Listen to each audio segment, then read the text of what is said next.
Hello. Okay, I'm trying to do a live stream, and yeah, I have no clue really if anyone can see me, and I've never done one of these before. So yeah, it's kind of an interesting experiment. I've been trying to set it up on my laptop just now, and I don't know if it really worked. So yeah. Anyway, uh, I'm just waiting to see if anything happens because I don't really know how this thing works basically. But there's some numbers kind of appearing. But I'm hopeful that it will kind of get back together.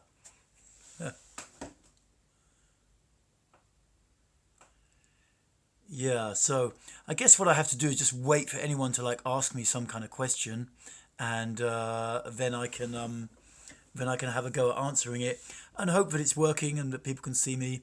I don't really know, so feel free. I'm also trying to get it to work on my laptop, but yeah, this is on my phone. Lucas Bob, hi, Lucas, or maybe I should call you Bob. I'm not sure. Hi, anyway, you're the first person to write anything on one of my live streams. I don't know if that's any kind of accolade, but go for it.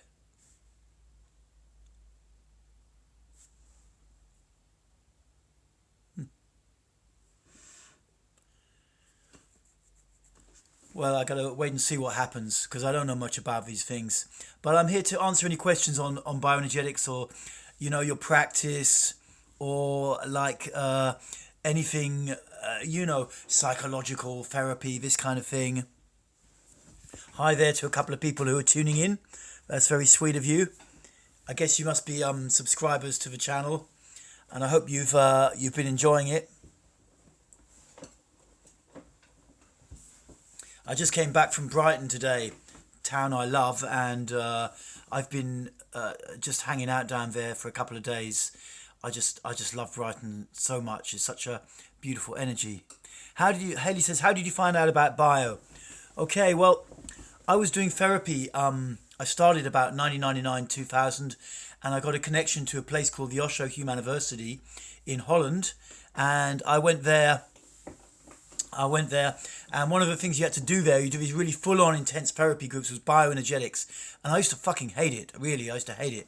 This very pretty woman called Pavita used to run it, but nevertheless, I used to hate it.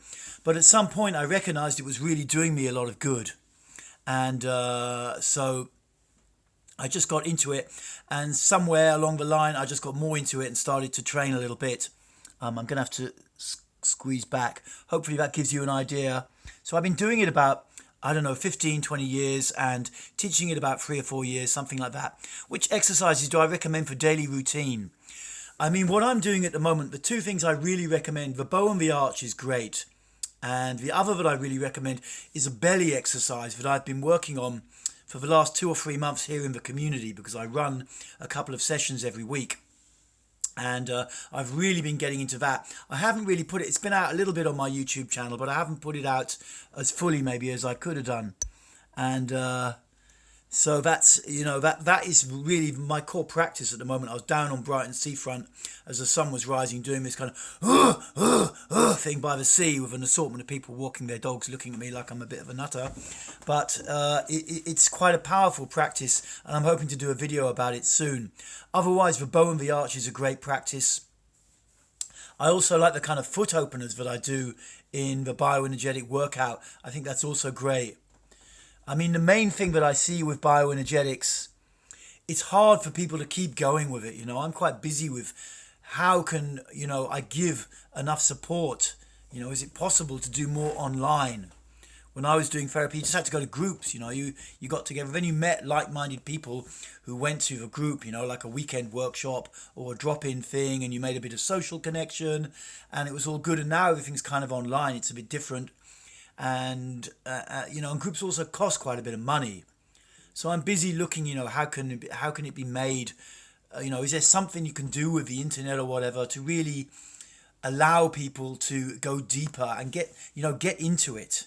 Have a bit of, so we got a bit of a peer group. you know, and so they've got like a feeling like they're really, really part of something.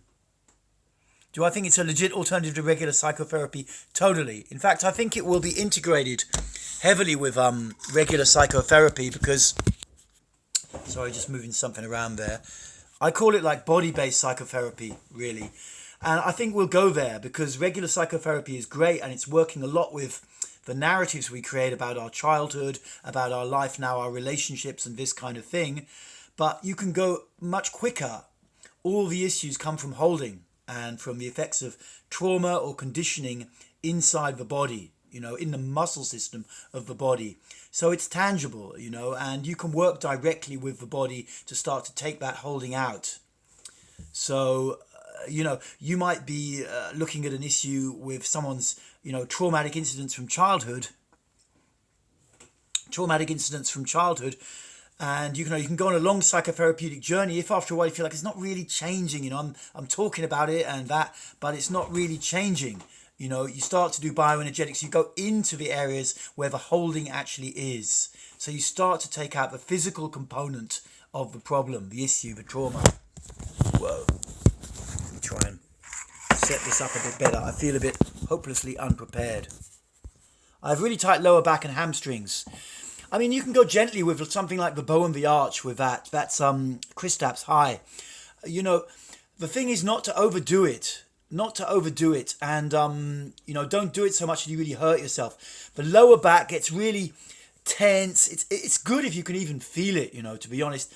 Another thing with the lower back, sometimes it tenses up to protect the kidneys. So you know, that's just another side tangent that I've seen in my own life and a few other people I've worked with over the years. Can be good to do some form of kidney cleansing or just drink a lot of good clean water for a while. If you think that could be part of it. If that's not part of it, then I would recommend some lower back stretches like the arch and then the bow. Do them daily for like 10-15 minutes and don't overdo it. It's important to really stay in touch with your body, you know, whilst you're doing the exercise, to really breathe and to really feel it, you know, that's the core. Lucas, sometimes during exercise I feel emotions trapped inside my belly and I can't get them out to process. I'm going to be doing some belly stuff. Deeper emotions are held in the belly, you know, they are held in the gut, you know.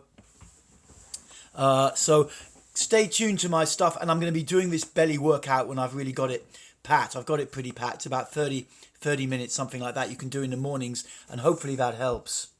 Did you have a therapist at first? Yeah, well, I didn't do so much one-to-one. I went to group therapy for a while in London with a very nice guy called Guy Gladstone, and that was about 10 people at a time.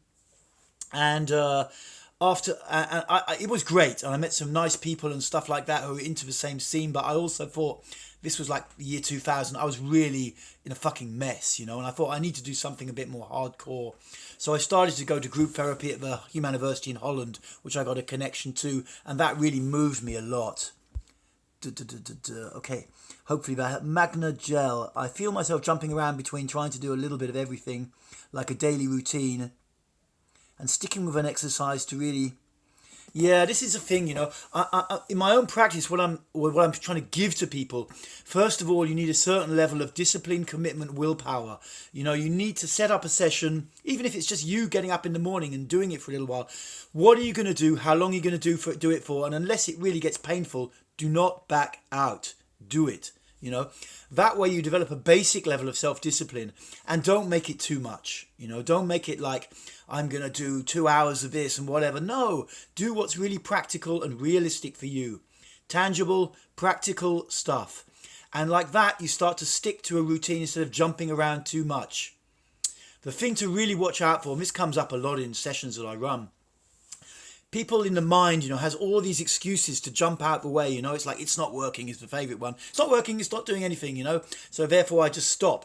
Guaranteed something is changing under the surface, and the mind has got this kind of pre-wired to jump out the way. If you get your mind saying, just stop now, it's not working or whatever, don't follow it. Stay with it, breathe, and really go into your body and feel. That's the best advice you can get in this kind of therapy, because you can guarantee that there will be stuff going on that you're not really being aware of. That's a core. I'm already feeling the benefit. I'm on workout 5. How long were you doing it from the beginning before you felt? I mean, I felt the benefits straight away personally, but I was originally doing it in conjunction with a lot of other very intense group therapy. So it was a bit hard to isolate, what was the bioenergetics and what was all the primal and the encounter and all of those other kinds of therapies that I was going through. So nowadays I feel it, I can feel the difference. I've been doing this belly workout for about 2 months now in the mornings, and it's changing my energy a lot, and I'm going into like wounded parts of myself, and I'm feeling them much more, and I'm getting a lot clearer. But it's a long journey, so I'm still going at it myself, 15, 20 years later. Just see what can tell you about which is a better approach. I think, did I say something major? Like, hopefully I answered that, Before you do a session, decide how long you're going to do it for. Even if it's only 5 minutes, and have a little clock or a piece of music, so you make sure that you stay with it. You stay with it, and that way you build up self-esteem, and you also build up a bit of basic discipline. It's very important. Have I ever heard of Alexander Lowen and Elliot Hulse? Yes, I've heard of both of those guys. Alexander Lowen is often credited as being the father of bioenergetics. I don't know if that's really true. Some people have told me, old guys back in the day, that he was just a guy who really took the name and kind of wrote a load of books and put it out there, and there was a lot of other West Coast therapists. I've also heard that it came from the Inuit Indians. I don't know. Elliot Hulse, he's a lovely guy. I never met him personally, but I had a Skype call with him about a year ago. He was going to come to a centre that I'm involved with here in the UK, but we never really chased it up. But it would be nice if he comes over here. He could do one of his 3-day grounding camps here. I think he's a brave guy and a really beautiful guy. I understand he went through a lot from being like initially a bodybuilder, attracting a lot of young guys into his YouTube stream, like 1 million, 2 million. And then he really started to change direction, and it provoked quite a crisis for him, and he went through it and came out the other side. So I can only salute Elliot. I think he's an amazing guy. Sometimes I go. Yeah, Chris Stapps. Okay, I did bone arch and got some really hard tingling sensations, and it was sometimes too much. I couldn't handle it in the moment. Take it easy, but keep trying to go in there. Take it easy, but keep trying to go in there. To try and really breathe and feel. And if it's too much, accept it's too much and take the pressure off a little bit. You can always put your hands on your knees or your elbows on your knees when you're leaning over in the arch. That's the big lower back stretch. Don't overdo it, but just stick with it. A thing to really check, because I'm leading this stuff a lot and people do not breathe. They don't really, you get in this and you go into survival breathing. You're hanging there and it's like, okay, I'm going to hang it out for 3 minutes. I'm going to do it for 3 minutes, but you're not really, it's much more important, even if you do it for a shorter time, to really engage with your breathing through the mouth and really feel what's happening. That's where the release comes from.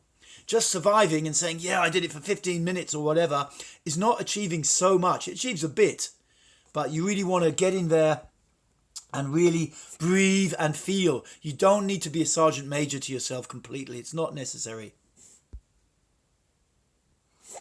I have PTSD and dissociate easily. What's the best exercise to release the trauma trapped in my psoas? I mean, I know guys who do psoas massage and stuff like that. I mean, for me, I would probably do some belly work, I'm going to be doing this just to start with, just feeling your belly inside. I mean, bringing your awareness down into your belly and then trying to breathe through the mouth deeper. And then there's a kind of couple of belly exercises I do. If you look out for that, I'm going to try and put it online in the next week. I've got a little bit of time. So look out for, I don't know, I'm going to call it something. I might even get someone to make some music for it. I'm quite into it at the moment. But I think that's going to be good. You say trauma trapped in my psoas. You can also, if you're sure it's in the psoas muscles, then you can lie down and really relax and try and actually dialogue with your psoas. Literally just ask it what's going on. And there's a part of the mind which will ridicule that. But in my experience, it can work. And often the first thing that comes up into your mind has a clue. And if you follow it, you go on a bit of a journey. So don't be afraid to do stuff like, dialoguing with the body. Some people really think, especially guys, they often think, what a load of bollocks. But, my experiences personally is that it can absolutely work, especially if you kind of intuit that the trauma's in the psoas. I don't know, maybe you had a physical accident there, but if you know it's in there, then dialogue a bit. Or maybe, I didn't read the whole I don't know if you put more, but I don't know if it's with something physical that happened there, or if it's like a traumatic stuff that's got in there.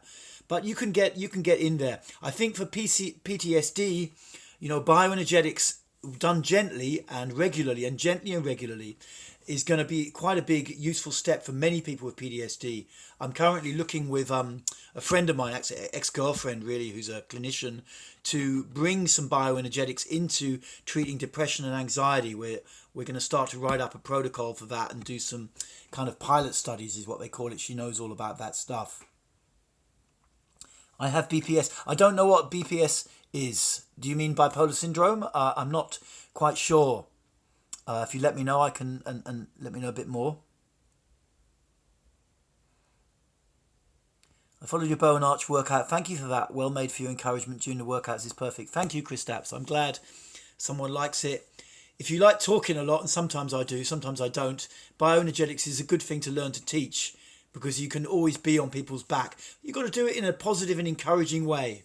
That's what I learned, because I did it sometimes with people who would really lay a huge sergeant major trip on me, and it more made me shrink up rather than really rise to it. So I always go for a lot of positive encouragement. You can do it, So thank you. I'm glad it's worked for you.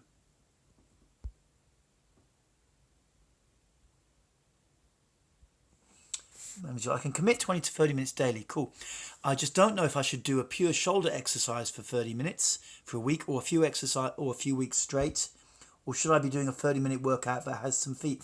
I mean, without meeting you and seeing your body, I don't know exactly, but often working from the feet is good. These grounding exercises where you walk around on your toes, then your heels, and then you can twist your legs inwards and out. And some people also do trying to walk on the outside edges of the feet or on the inside edges of the feet. You can do those for like 3 minutes each or something like that, or a couple of them, or just for the up and down as a grounding exercise. And it can help to deepen the other practice. You can also do belly breathing, and then the shoulders you can go into. Or you can just go straight into the shoulders and just try it like that. I don't know how you are with grounding, but the main thing is to stick with it. BPD, it's not in English. I don't quite follow that. Some shoulders, some spine. It's good to develop. It sounds like you're getting a good approach. If you're up, just do something for a week and monitor how you feel in the day. Try some of the bioenergetic workouts I've got there and just see how you feel during the day, if it's made a difference. You might notice straight away, like, fucking hell, I needed to do that. Or it might be more subtle, and, within a week or two, most people doing bioenergetics, you'll know, if you're coming to classes, certainly, you'll know usually within a session if it's doing you any good. And if you're doing it on your own and you have a tendency to jump in and out a bit, then maybe it takes a little bit longer to really get a feeling for it. But nevertheless, you should know fairly quick if it's doing it for you. In my experience, if it's giving you some positive feelings. Okay, borderline personality disorder. Well, that's that's one of those things. All I know about it, and I'm not a clinician, so don't try not to make me into some kind of clinical expert. But I know it's one of those things where if you have something like 5 out of 20 symptoms, then they call it's like a kind of catch-all phrase that they use. And you left regular healthcare, give bioenergetics a try and take it easy, take it gently, and see if it's ameliorated, if it's making things better. If you're in the UK, you can also look to do a session with me sometime or something like that, or come along to a class. We can have a discussion. It's a little bit hard, just like this, to give comprehensive advice, that fits all people. But certainly I've seen people who've been diagnosed borderline personality disorder do pretty good with this kind of work. But that's about as much as I can responsibly say, But feel free to get in touch or drop me a line and we can chat. It sounds like you're in Holland, I guess from those are poppies, maybe not tulips. But it sounds like a Dutch name. Forgive me if I'm way off base there. Caroline Smith. Since starting, I find a lot of teenage trauma coming to the surface in my dreams. Is this common and is it a form of releasing? Yes, it's common, and yes, it is a form of releasing. What's important when traumatic stuff starts to come up, what often happens is there's often a story going on in the mind. You know, in acute negative people, it's almost, you know, it's wanting to die or something like that. I've been through a lot of that stuff when I was younger. And there's also a feeling in the body. And what's important is to go more towards the feeling in the body. You can let the story in the mind go a little bit, if you can. If you're getting traumatic stuff come up from early childhood or teenage years, try to stay with the feeling in the body. When you recognize yourself, you're a bit out of kilter. Maybe you're interacting with people at work or at home, and you know, you're off somewhere and you recognize it. See if you can create space to just sit and breathe and feel your body for 10 minutes.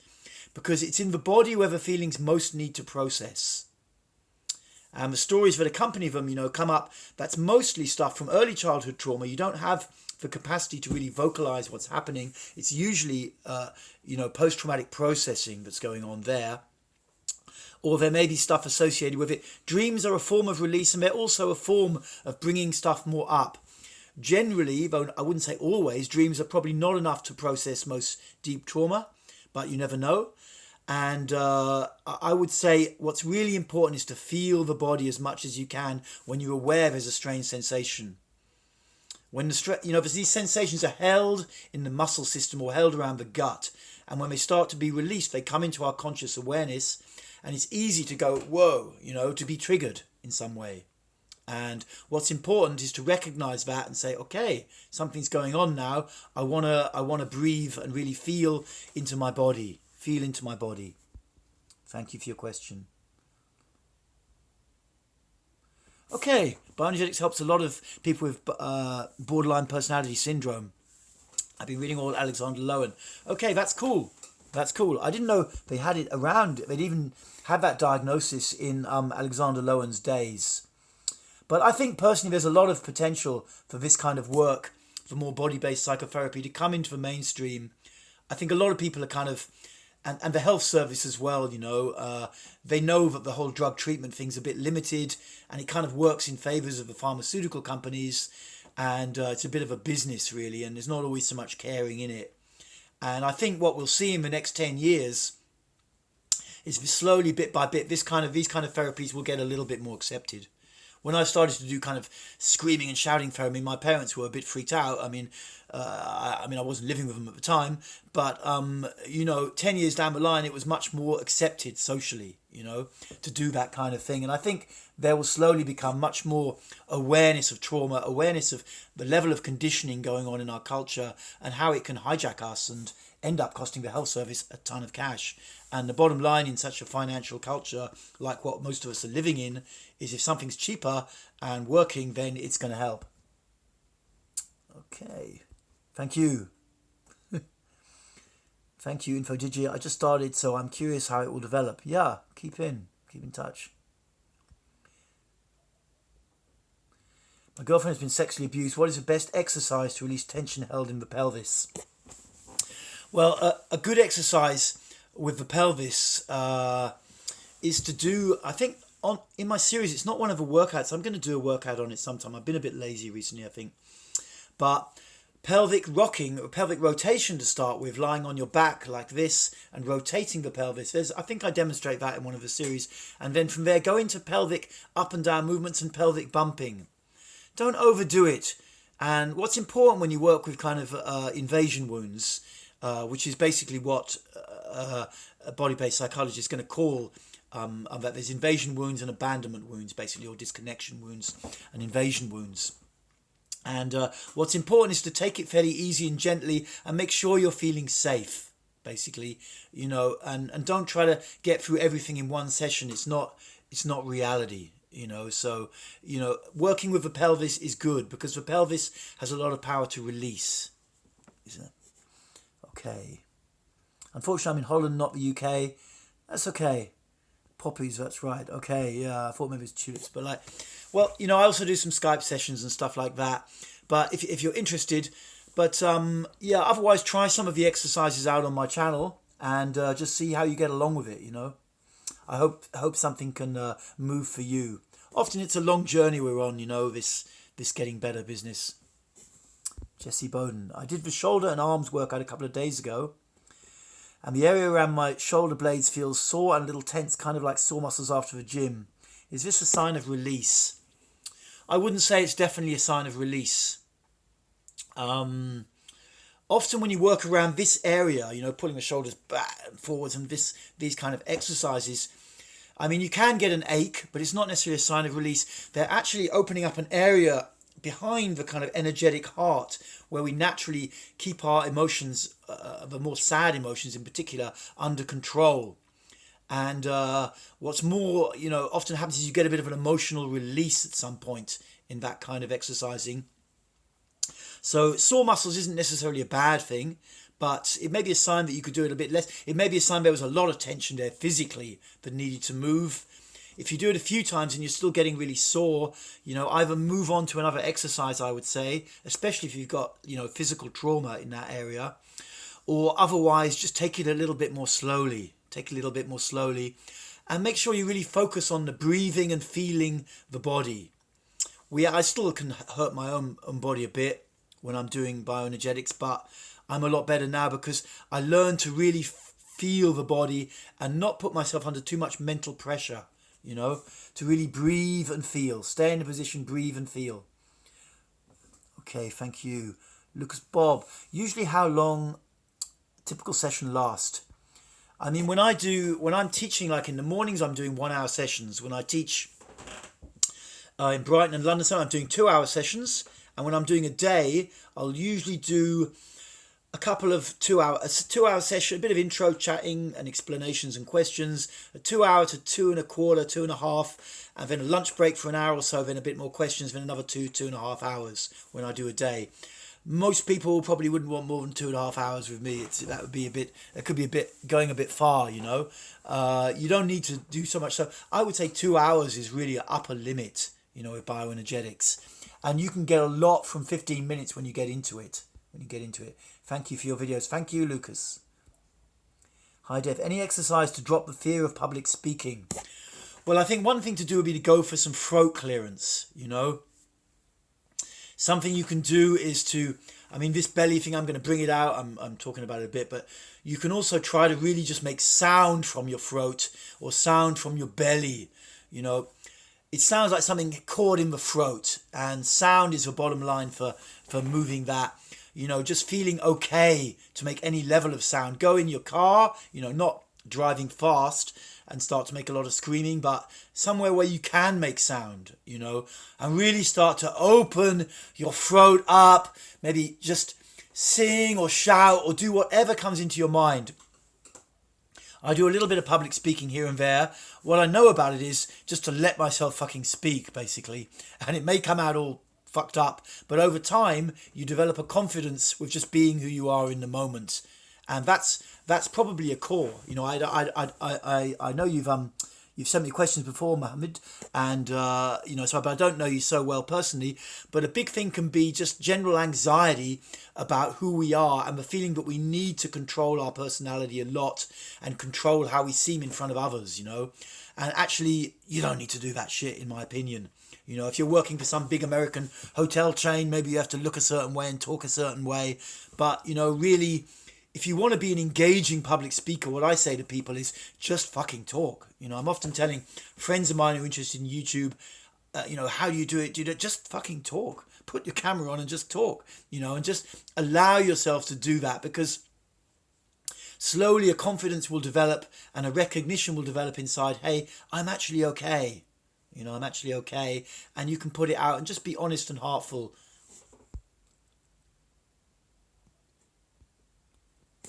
Really, thank you, InfoDigit. Thank you. Have I got a website or email to contact? Yes. If you look on Devaraj Bioenergetics for a start, you'll probably find me, certainly on YouTube. And my website's there, but it's Devaraj, which is spelled, you got the spelling right, .org.uk. I don't think it has www in front of it. I don't know if they do that these days. Many of the exercises may be done at home. Yes.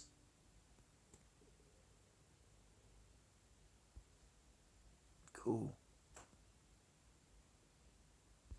I want to do the exercise with my son, 9 years old. Can I do it? Yeah, sure, if he's into it, sure, if he's into it.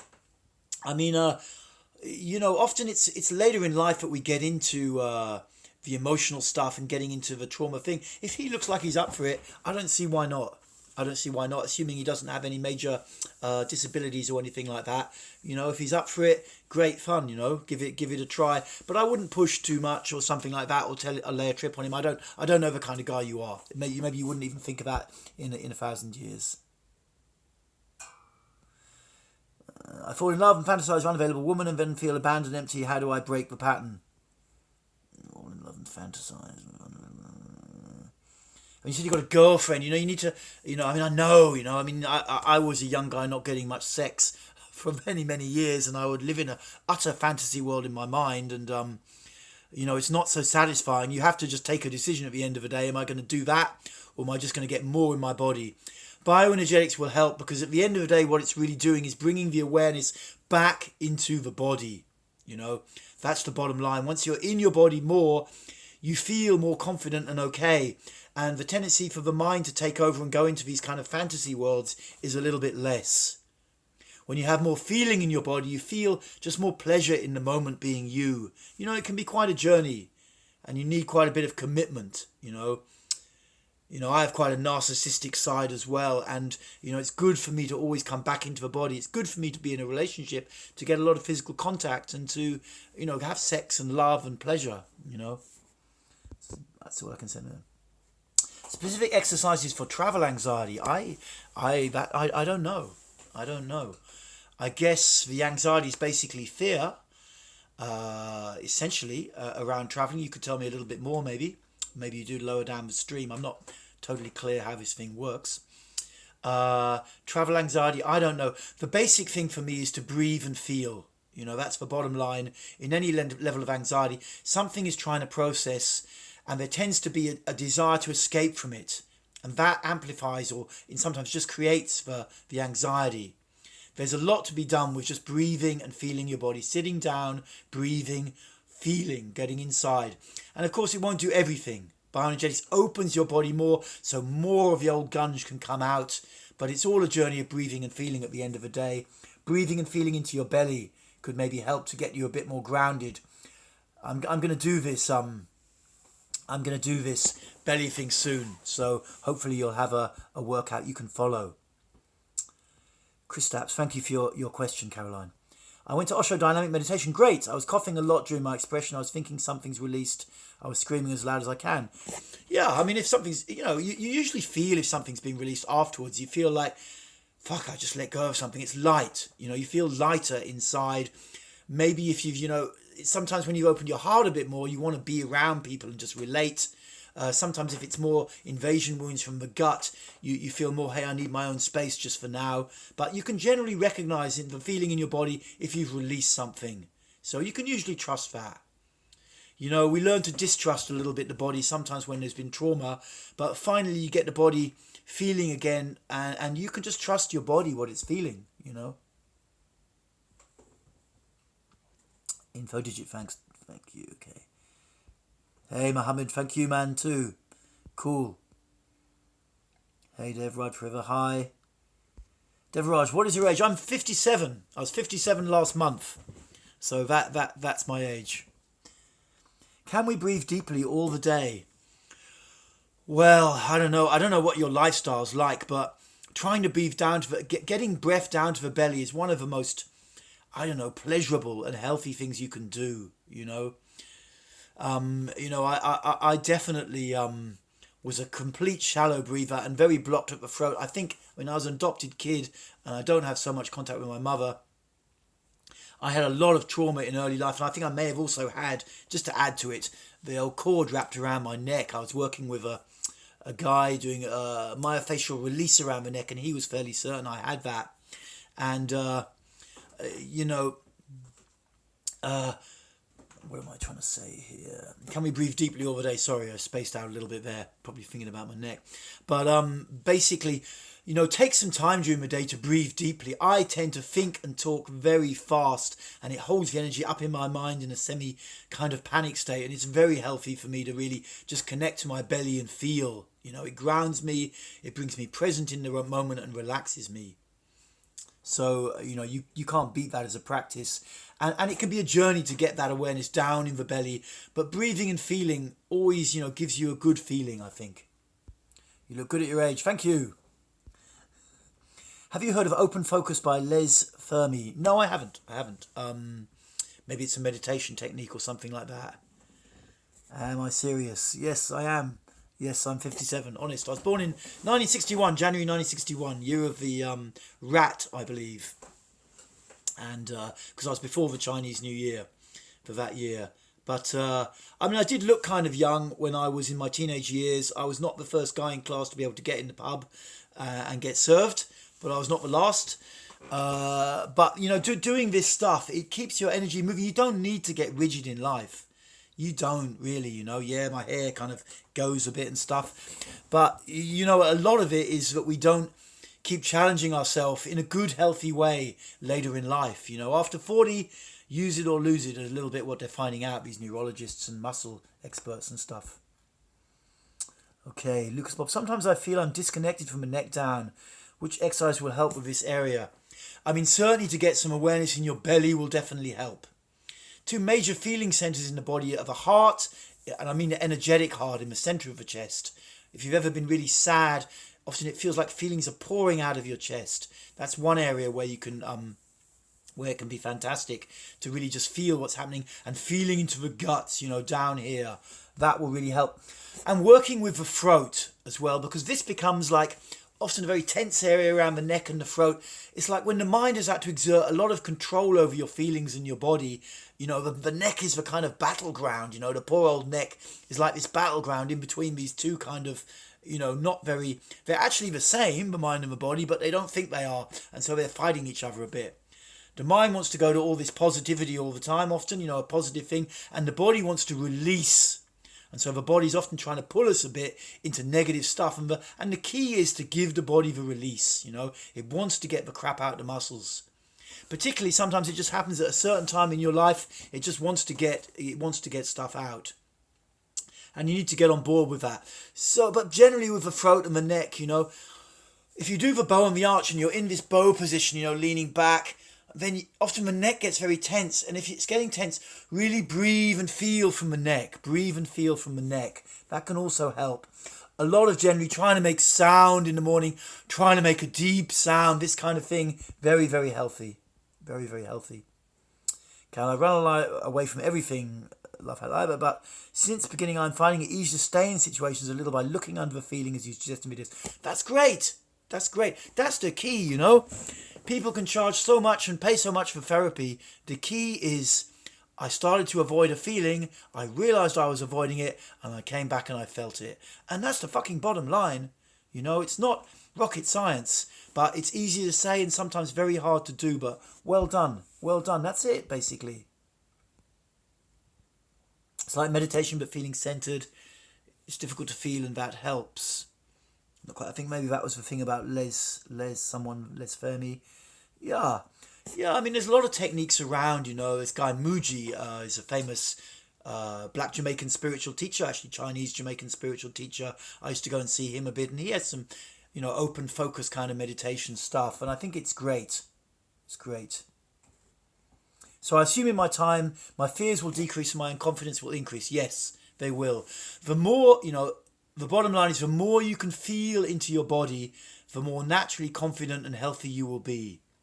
Because, we disconnect from parts of our body on a feeling and an energetic level, and we start to try and do everything with thinking. But the more you occupy your body, the more you realise you're okay, and the more you can get your needs met and your mind can relax a bit. What do you think about Sedona method and releasing technique from Mohammed again?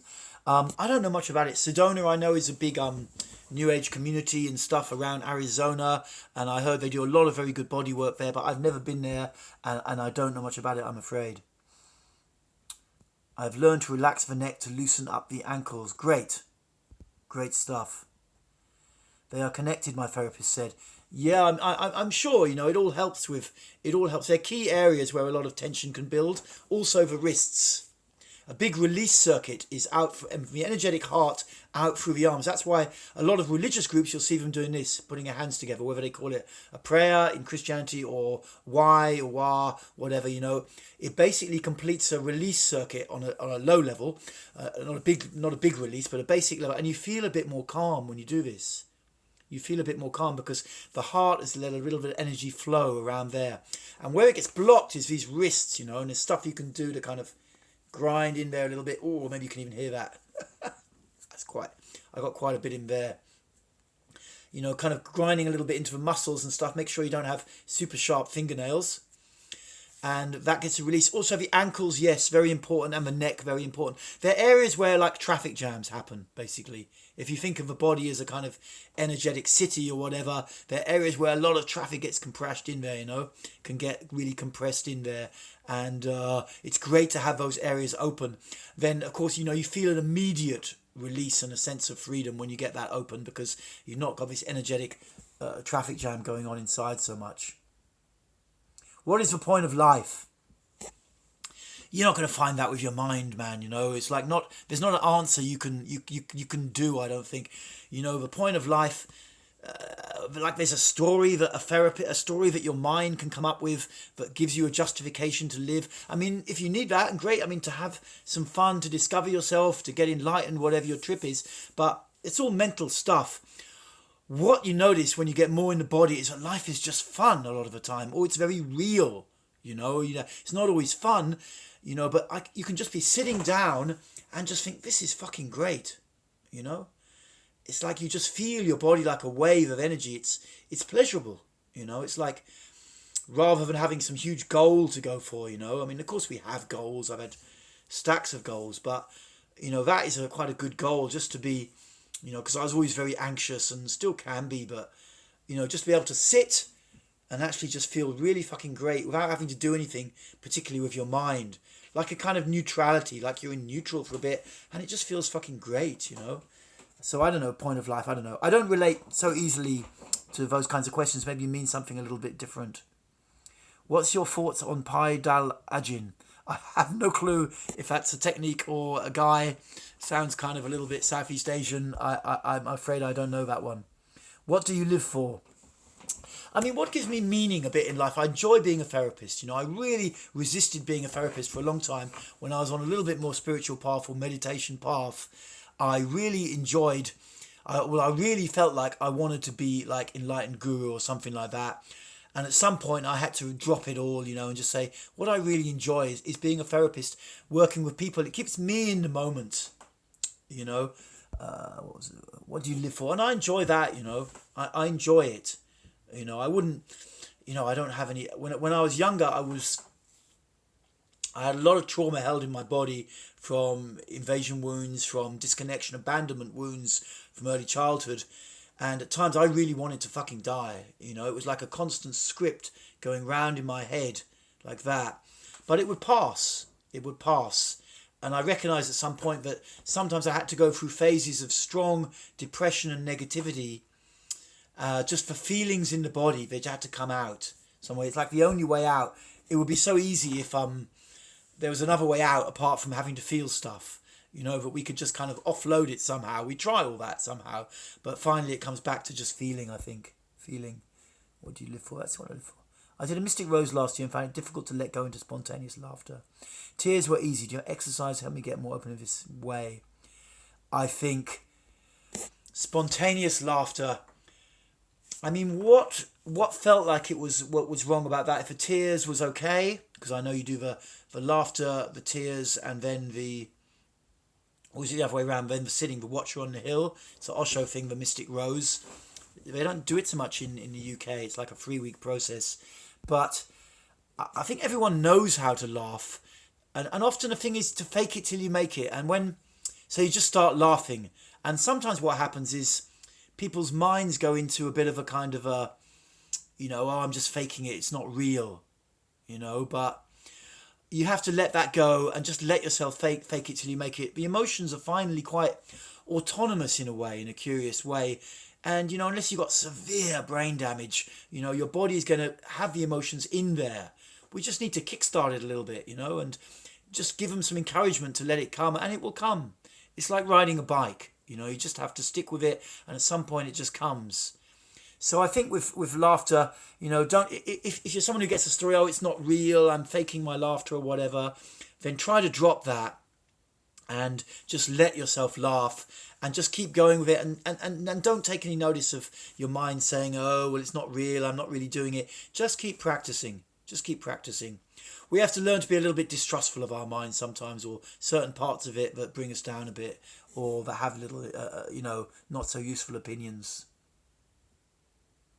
Can I leave a bow and arch every morning? Yes, you can. Yeah. Do it. You know, don't over push yourself with it, but do it. Great. Did I have experienced dissociation? I don't know if I ever experienced really strong dissociation. To be honest, I'm not sure. I certainly did in some drug experiences, ibogaine in particular, ketamine also, if I'm honest, a long time ago. But I don't think, I mean, my tendency was more just straight up avoidant, go into my mind and start thinking about something, or let my mind wander off somewhere, thinking about the past or the future, you know. This kind of thing, quite normal kind of, I mean, that is dissociation in a way, but for some people, they literally seem to leave the body.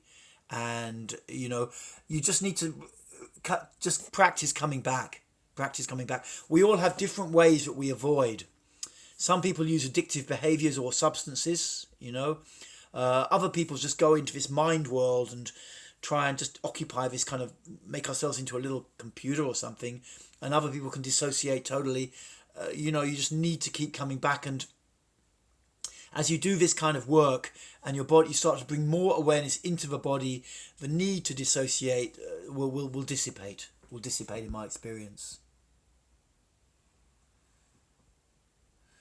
You don't seem to focus on vibration and spontaneous movement as much as other bio people. Do you think it's not integral for release? Well, I mean, it's fucking great to get some vibration going and spontaneous movement. What I know sometimes is you know, you don't always need to have that. I can make my body go into spontaneous vibration pretty quick, but also it's partly, I think, because my ankles were fucked up when I was a kid. Well, fucked up is probably not a good way to talk to them, but the Achilles tendons didn't grow, and I think my posture developed a bit funny, and so I get quite a big release in certain positions. It's quite easy for me to go into a spontaneous kind of release, and it feels good. But I don't know that you can always induce these things, and sometimes people, I've met quite a few people around the bio scene who are very concerned that they're not getting shaking and other people are. They might not need to get it in that time. So I don't like to, there is one or two videos I've done about shaking and spontaneous release. And but otherwise, I don't like to give people the expectation they need some huge spontaneous release. Many years ago, a very famous West Coast therapist called Arthur Yanov, you know, he wrote this book, The Primal Scream. And there's a central part of the book where this young guy suddenly lets out a huge scream, and like his whole life is better from that point onwards. You know, and that set up a colossal expectation. Great book, and it introduced a lot of people to therapy, into modern body-based therapy, but it created an immense expectation that people will be doing groups for years waiting for this huge primal scream to come, and it just didn't come. Sorry, someone messaged me. I got to go in a minute, basically. I'm going to do this again because I didn't realise so many people were interested. But that's the thing with vibration, that, you know, this big spontaneous release didn't come, and people were, you know, setting themselves up and going downhill with it, you know. And so I'm happy. I do some stuff on vibration. There's a bit in there on my channel, but I don't do heaps about it, basically. Clapping plays energetic blockages. Yeah, sounds good. Sounds good.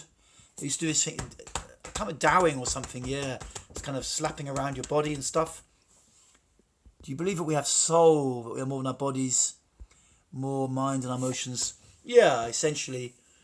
But, you know, I'm an old satsang devotee, so I don't go too much into spiritual kind of stories. So, you know, on a deeper level, what I'm doing in some ways, or people who are quite advanced, is like, advanced, not a good word to use because you set it up, sorry. But basically, you know, you start to develop presence. and you know, and then you can really be in like it's like the baseline state of awareness before all the thinking comes in and starts sending you up and down all over the place, and you can start to develop presence, you know, and then you can deepen that by getting more of the old gunge out of the body, all the trauma and bad stuff. And that's my basic kind of practice. But do I believe as soul, we're more bodies and mind and emotions? Yeah. You know, not that we are so much, but I'm more from a satsang background, if you're familiar. Gua Sha does the same thing, scalping, and more blood starts to flow and heal. Sounds great to me, man. Sounds great. Thank you for streaming. Thank you for insights. Thank you for your time. Keep your videos coming. Thank you, Caroline. Thank you, everyone who tuned in. I'm gonna leave it here because I've got to go. People are making WhatsApp messages at me, but I'll do another one soon. Maybe next weekend if I can. I think I'm pretty free next Saturday. So I'll go for Saturday 6 p.m. and I'll put a little announcement up. If anyone's on YouTube regularly knows how to put a written announcement up without doing a whole video, please just message me and let me know. I'm devaraj227@gmail.com, or you can get me on YouTube. Bye for now, everybody. Thank you very much for tuning in.